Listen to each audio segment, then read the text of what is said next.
ওমা আজকে রাজা ইন্দ্রদম্ন ভগবানের সম্মুখে বসে অঝর নয়নে কাঁদছে। একটা কথা মনে রাখবেন, এই কলিযুগের মাটিতে যদি আমরা ধর্মপথে চলি, যদি আমরা কৃষ্ণ পথে চলি, আমাদের লক্ষ লক্ষ হাজার হাজার কোটি কোটি বাধা অতিক্রম করতে হবে। যেমন অতিক্রম করছে কে? রাজা ইন্দ্রদম্ন। আজকে তার বাড়িতেই বাধা।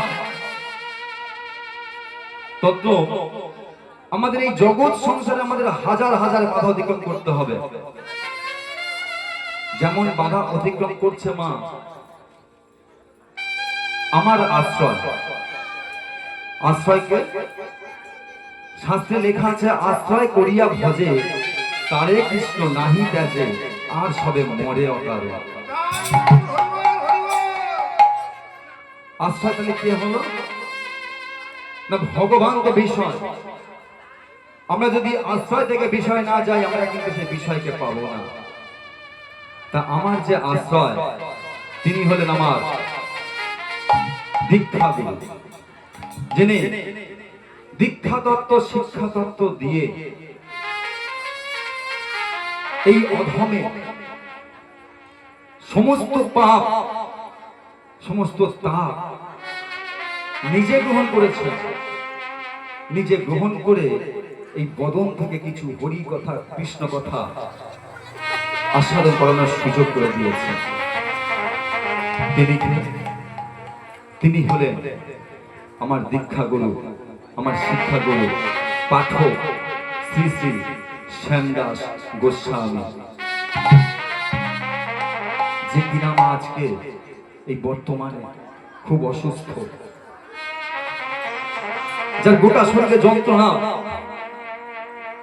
গোটা শরীরে জ্বালা, যে সকাল থেকে সন্ধ্যা পর্যন্ত, সন্ধ্যা থেকে রাত পর্যন্ত, রাত থেকে আবার সকাল, ঘুমাতে পারছে না, সেবা করতে পারছে না, খেতে পারছে না, শুধু ভগবানকে ডাকছে, দয়াময়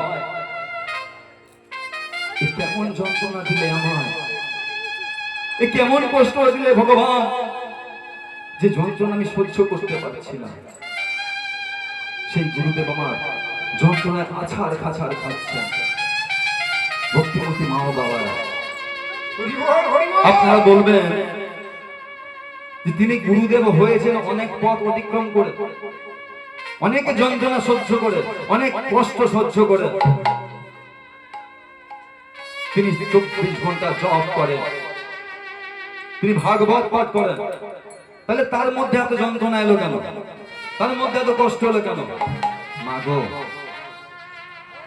আমরা যখন আমাদের গুরুদেবকে কাছ থেকে কর্ণে দীক্ষা নেই, কর্ণে মন্ত্র নেই, যুগল মন্ত্র যখন নেই না, আমরা বলে দিই গুরুদেব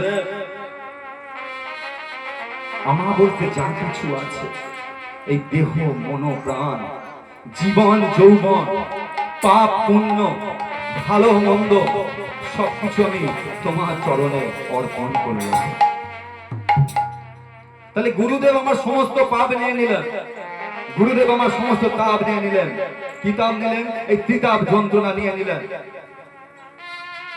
আজকে এই রকম আমার সমস্ত গুরু ভাইদের পাপ তাপ নিতে নিতে নিতে নিতে সেই পাপ তাপ জড়ো হতে হতে আজকে তিনি অসুস্থ হয়ে পড়েছেন। ভক্তিমতী মা ও বাবারা, তবে একটা কথা মনে রাখবেন, যে যদি বৈষ্ণবের কৃপা হয়, যদি সাধু গুরুর কৃপা হয়, তাহলে যে গাছে মৃত, যে গাছে মারা যায়, সেই গাছেও ফুল ফুটতে পারে, পাতাও গজাতে পারে। যদি বৈষ্ণবের কৃপা হয়, যদি সাধুর কৃপা হয়, তাহলে পাথরও ফুল ফুটতে পারে, পাথরও প্রাণ আসতে পারে, কাঠের মধ্যে প্রাণ আসতে পারে। তাই ভক্তিমতী মা ও বাবারা, আপনাদের চরণ যুগলে আমার নিবেদন, আপনারা সবাই প্রত্যেকে আমার গুরুদেবের জন্য একটু প্রার্থনা করবেন। যদি আপনারা সাধুগুরু বৈষ্ণব, যদি ভগবানের কাছে একটু প্রার্থনা করেন, একটু কৃপা করেন, তাহলে আপনারা সেই একটু একটু কৃপা বিন্দু বিন্দু আকারে জমতে জমতে একসময় সিন্ধুতে পরিণত হবে।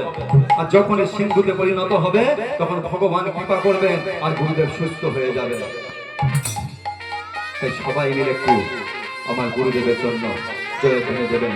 শ্রী শ্রী শ্যামদাস গোস্বামী কি, শ্রী শ্রী শ্যামদাস গোস্বামী কি, শ্রী শ্রী শ্যামদাস গোস্বামী কি। মা আজকে কি হয়েছে?